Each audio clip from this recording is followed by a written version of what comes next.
사도신경 우리의 신앙 고백 사도신경 우리의 신앙 고백 사도신경 우리의 신앙 고백 자 1, 2, 3, 4 나는 전능하신 아버지 하나님 천지의 창조주를 믿습니다. 나는 그의 유일하신 아들 우리 주 예수 그리스도를 믿습니다. 그는 성령으로 잉태되어 동정녀 마리아에게서 나시고 본디오 빌라도에게 고난을 받아 십자가에 못 박혀 죽으시고 장사된 지 사흘 만에 죽은 자 가운데서 다시 살아나셨으며 하늘에 오르시어 전능하신 아버지 하나님 우편에 앉아 계시다가 거기로부터 살아있는 자와 죽은 자를 심판하러 오십니다. 나는 성령을 믿으며 거룩한 공교회와 성도의 교제와 죄를 용서받는 것과 몸의 부활과 영생을 믿습니다. 아멘. 사랑이 많으신 하나님, 코로나 가운데에서도 우리를 지켜주심에 감사합니다. 코로나로 인해 제대로 된 예배를 드릴 수 없지만 이 상황 가운데에서도 하나님께 참된 예배를 드릴 수 있는 수년부가 되기를 바랍니다. 하루빨리 코로나 바이러스가 예수님의 이름으로 없어져야 우리의 소중한 일상을 되찾게 해주세요. 전도사님이 말씀 전하실 때 우리가 잘 듣고 예수님을 더 알아가는 시간이 되기를 기도합니다.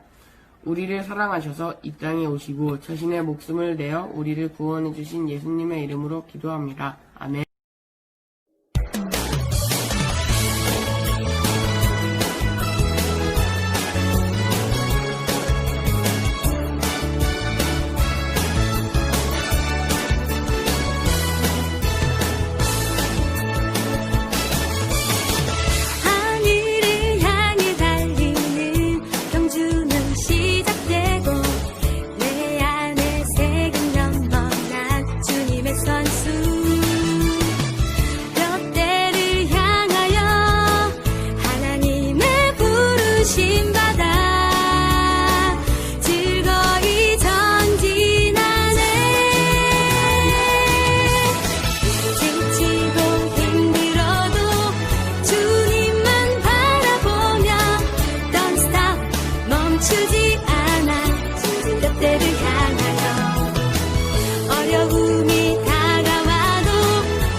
오늘 우리에게 주시는 하나님의 말씀은 데살로니가후서 3장 13절에서 15절입니다.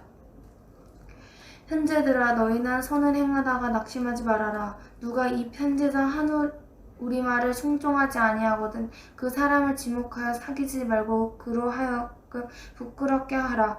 그러니 원수와 같이 생각하지 말고 형제같이 권면하라. 지금부터 김유섭 전도사님께서 어떻게 살아야 할까라는 제목으로 성경 말씀 전해주시겠습니다. 친구들 안녕하세요. 자, 한 주간 동안도 잘 지내셨나요? 오늘은 우리가 지난주에 이어서 데살로니가 후서의 이야기를 가지고 어떻게 살아야 할까라는 제목으로 하나님 말씀 같이 보도록 하겠습니다. 자, 우리 지난주에 들었던 말씀을 살짝 기억해 보면 바울이 데살로니가에 있는 교인들에게 편지를 보내요. 왜 편지를 보냈다고 했죠? 맞아요. 그곳에 교회를 세웠는데 사람들이 교회를 다니는 것이, 예수님을 믿는다는 것이 핍박을 받고 어려움을 당하는 상황에서도 교회를 잘 다니고 신앙을 잘 지키고 있는지 디모데를 통해서 데살로니가 교회에 있는 교인들에게 바울이 편지를 보냈는데 어떻게 됐죠? 데살로니가 교회에 있는 사람들이 너무도 굳세게 믿음을 잘 지키는 모습을 보고 칭찬하는 그런 내용을 우리가 데살로니가 전서에서 보았어요. 자, 오늘 데살로니가 후서의 말씀을 통해서 같은 편지의 내용인데 오늘은 조금 다른 내용이에요. 우리가 함께 다시 한번 데살로니가 후서 3장 13절에서 15절 말씀 천천히 한번 다시 한번 볼게요. 시작. 형제들아, 너희는 선을 행하다가 낙심하지 말라. 누가 이 편지에 한 우리말을 순종하지 아니하거든 그 사람을 지목하여 사귀지 말고 그로 하여금 부끄럽게 하라. 그러나 원수와 같이 생각하지 말고 형제같이 권면하라. 아멘. 오늘 말씀해 보니까 13절에 형제들아 너희는 선을 행하다 낙심하지 말라. 뭔가 낙심하게 된 상황과 그런 환경들이 데살로니가 교회 사람들에게 있었나 봐요. 그래서 오늘 데살로니가전서 4장 11절에 바울이 데살로니가 교회 사람들에게 이렇게 명령하고 있어요. 또 너희에게 명한 것 같이 조용히 자기 일을 하고 너희 손으로 일하기를 힘쓰라. 자, 우리 바울이 데살로니가 교회 사람들에게 너희 일을 하고 일하기를 힘써라 라고 얘기했다는 얘기는 뭐냐면 일하지 않는 사람들이 생기고 뭔가 낙심할 일들이 그 안에 있었다는 일이에요. 자, 믿음을 지켜서 칭찬받았던 데살로니가 교회 사람들에게 사도 바울은 왜 열심히 일해야 한다고 오늘 이렇게 편지를 통해서 말하고 있었을까요? 우리가 한번 상황을 보면 바울을 통해서, 바울의 전도 여행을 통해서 거기서 교회가 세워지고 예수님의 복음이 들어갔어요. 그래서 많은 사람들로 하여금 예수님을 믿게 하고 그것까진 좋았는데 하늘로 올라가신 예수님이 다시 우리에게 오셔서 이제 심판하시고 우리를 구원하신다라는 그 말을 잘못 오해한 사람들이 예수님이 곧 오신대. 예수님이 아마 조만간 오실 거야 라고 오해를 해서 언제 오실지 자기들이 정하고 금방 올 걸로 예상해서 지금이 종말의 때다. 또 곧 예수님이 오시기 때문에 우리가 하늘로 올라갈 준비를 해야지 이 땅에서 일하는 것, 이 땅에서 열심히 하는 것 소용이 있다 없다? 하나도 없다. 이게 바로 뭐죠? 맞아요. 우리가 종말론이라는 얘기를 혹시 들어봤는지 모르겠는데 이 세상이 멸망한다. 이 세상이 끝난다.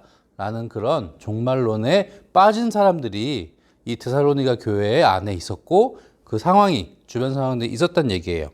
그래서 데살로니가 후서 2장 2절에 주의 날이 이르렀다고 해서 쉽게 마음이 흔들리거나 두려워하거나 하지 말아야 한다는 것이라. 맞아요. 주님의 날은 곧 올 거예요. 하지만 지금 당장은 아니라는 것이죠.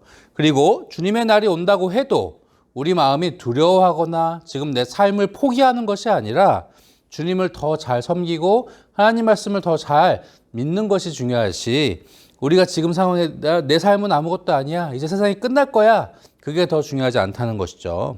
그래서 종말의 때가 다가왔다고 해서 사람들이 이 그림처럼 아무것도 하지 않고 삶을 포기하고 대충 살래요라고 지금 적혀 있죠. 맞아요. 이렇게 이런 문화들이, 이런 소문들이 두루두루 퍼져고 말았어요. 오늘 데살로니가후서 3장 11절에 보니까 우리가 들은즉 너희 가운데 게으르게 행하여 도무지 일하지 아니하고 일을 만들기만 하는 자들이 있다. 사람들이 어떻게 됐대요? 이제 세상 끝날 건데, 이제 종말이 올 건데, 뭐하러 일을 하고 뭐하러 하나 하고 게을러지고 그냥 마음대로 막 사는 사람들이 생겼다는 것이에요. 종말론에 빠져서 일하지도 않고 게으르게 막 사는 사람들이 이 데살로니가 교회 안에서도 있었기 때문에 잘 신앙을 지키고 하나님 말씀대로 잘 살던 사람들도 우리가 어떻게 살아야 되나, 예수님이 다시 오신다는 말은 맞아. 근데 예수님이 내일 오시나? 내년에 오시나? 10년 뒤에 오시나? 어떻게 해야 돼? 우리도 저 사람들처럼 지금 내가 열심히 이 일을 할 게 아니라 하늘로 올라갈 준비를 해야 되나? 그런 막 혼돈에 빠져 있던 시기였던 것이에요. 자, 많은 사람들이, 데살로니가 교회에 있던 많은 사람들이 어떻게 살아야 할까 고민에 빠졌어요. 이때 바울이 이 데살로니가 후서 편지를 통하여서 이렇게 말씀하고 있었던 것이에요. 너희는 선을 행하다가 낙심하지 말라. 그리고 3장 10절에 보니까 누구든지 일하기 싫어하거든 먹지도 말게 하라. 자, 너네가 지금 막 세상이 끝날 것 같잖아. 근데 너 지금 밥은 먹어야 되잖아. 그리고 잠은 잘 거잖아. 근데 왜 일은 하지 않는 것이냐라고 얘기하고 있는 것이죠. 하나님이 원하시는 것은 일하지 않는 것이 아니고 지금 내가 살고 있는 삶에 충실하여서 하나님 말씀을 잘 듣는 것이라는 거죠. 그래서 오늘 말씀에 데살로니가후서 3장 14절에서 15절 말씀을 다시 보니까 그 사람을 지목하여 사귀지 말고 그로 하여금 부끄럽게 하라. 그러나 원수와 같이 생각하지 말고 형제와 같이 권면하라. 종말이 왔어요. 여러분 이 세상 거 다 포기해야 돼요. 아무것도 아니에요 라고 하는 사람들도 있지만 그 사람들이 잘못됐다는 것을 알려주고, 그렇지만 그 사람들이 나쁘다, 너가 잘못했다 원수처럼 여기지 말고 어떻게 하래요? 잘 그 사람들이 다시금 잘 살 수 있도록 열심히 일할 수 있도록 권면하라는 것이죠. 자, 그렇다면 여러분 우리도 지금 예수님을 기다리고 있잖아요. 예수님이 다시 오신다고 말씀하셨기 때문에 언젠간 다시 오실 것인데 도대체 예수님은 언제 다시 오실까요? 혹시 알고 있는 친구들 있나요? 자, 전사님도 잘 모르겠어요. 그래서 성경을 찾아보니까 마가복음 13장에 그러나 그날과 그때는 아무도 모르나니 하늘에 있는 천사들과 아들도 모르고 아버지만 아시느니라. 주의하라, 깨어있으라. 그때가 언제인지 알지 못함이라. 자, 우리는 이 말씀처럼 예수님이 언제 다시 오실지 우리는 아는 사람이 아무도 없어요. 만약에 예수님이 언제 몇 시, 몇 월, 몇 분에 오신다 라고 말하는 사람이 있으면 그 사람은 거짓말쟁이고 그 사람은 우리의 원수예요. 마찬가지로 우리도 언제 예수님 오실지 알 수 없기 때문에 오늘 말씀처럼 항상 주의하고 항상 깨어 있어야 해요. 여러분 학교 안 가니까 좋죠. 하지만 학교 안 가니까 좋지만 하루 이틀 3일 한 달 두 달 살아가니까 어때요? 우리의 삶이 무너지고 규칙적으로 살던 것이 흐지부지해지고 우리 삶이 이렇게 막 엉망처럼 되잖아요. 마찬가지로 예수님이 다시 오시는 것을 우리가 그것만 생각하는 것이 아니라 우리가 항상 주의하고 항상 깨어 있어서 규칙적으로 오늘 말씀 또 기도, 예배, 또 학교 생활 모든 것이 우리가 잘 열심히 살아가는 것이 바로 예수님이 원하시는 것이에요. 예수님이 다시 오실 때까지 우리는 열심히 살면서 굳세게 믿음을 지켜야 해요. 자, 우리 지난주 말씀 생각해 보면 우리가 그럼 어떻게 살면서 믿음을 지켜야 할까요? 데살로니가전서 5장 16절에서 18절 말씀처럼 항상 기뻐하라, 쉬지 말고 기도하라, 범사에 감사하라. 이것이 그리스도 예수 안에서 너희를 향하신 하나님의 뜻이니라. 항상 기뻐하고 쉬지 말고 기도하고 범사에 감사하면서 우리에게 맡겨진 역할을 잘 열심히 살아가는 것이 예수님을 닮아가는 삶이라는 것이죠. 우리가 이 말씀을 기억하면서 하나님, 예수님 잘 믿고 잘 신앙생활을 하면서 우리에게 주어진 역할을 잘 감당하시는 우리 친구들 되었으면 좋겠습니다. 우리 함께 결론의 말씀 읽고 말씀 마치겠습니다. 다른 사람들이 말하는 예수님이 아닌 내가 만난 예수님을 굳세게 믿고 예수님의 말씀 따라 열심히 살아가는 신답 소년부 되세요. 함께 기도하겠습니다. 하나님 감사합니다. 오늘 예수님의 말씀을 잘 믿고 예수님을 잘 섬기고 신앙생활을 잘 하기 위해 우리에게 주님 허락하신 모든 것들 우리가 열심히 살 수 있게 하여 주시고 하나님 말씀 따라 또 우리에게 맡겨주신 역할을 잘 열심히 살아가는 우리 친구들 되게 하여 주시옵소서. 코로나로 인하여서 힘들고 어려운 상황 가운데지만 우리를 건강을 지켜주시고 우리의 삶을 지켜주시고 우리의 신앙과 믿음을 지켜주시옵소서. 다시 만나는 그날까지 예수님 이름으로 기도드렸습니다. 아멘. 친구들 안녕하세요. 반갑습니다. 우리가 교회학교가 7월부터 첫째 주하고 셋째 주에 현장 예배를 드리고 있는데요. 이미 7월 첫째 주에 현장 예배를 드린 친구도 있겠지만 오늘도 또 이렇게 같이 현장 예배를 드려준 친구들에서 대단히 고맙게 생각합니다. 그리고 온라인 예배도 드리고 있는 친구들도 7월 첫째 주, 셋째 주, 매달 첫째 주하고 셋째 주에 현장 예배를 드리고 있으니까 시간은 11시고요.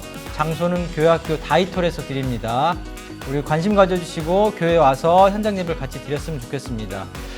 우리 친구들 온라인 예배를 드리고 있는 친구하고요. 현장 예배 잘 드리는 친구들은 한 달 동안 우리가 출석 체크를 해가지고 한 달 동안에 개근한 친구들은 편의점을 이용할 수 있는 쿠폰을 드리도록 하겠습니다.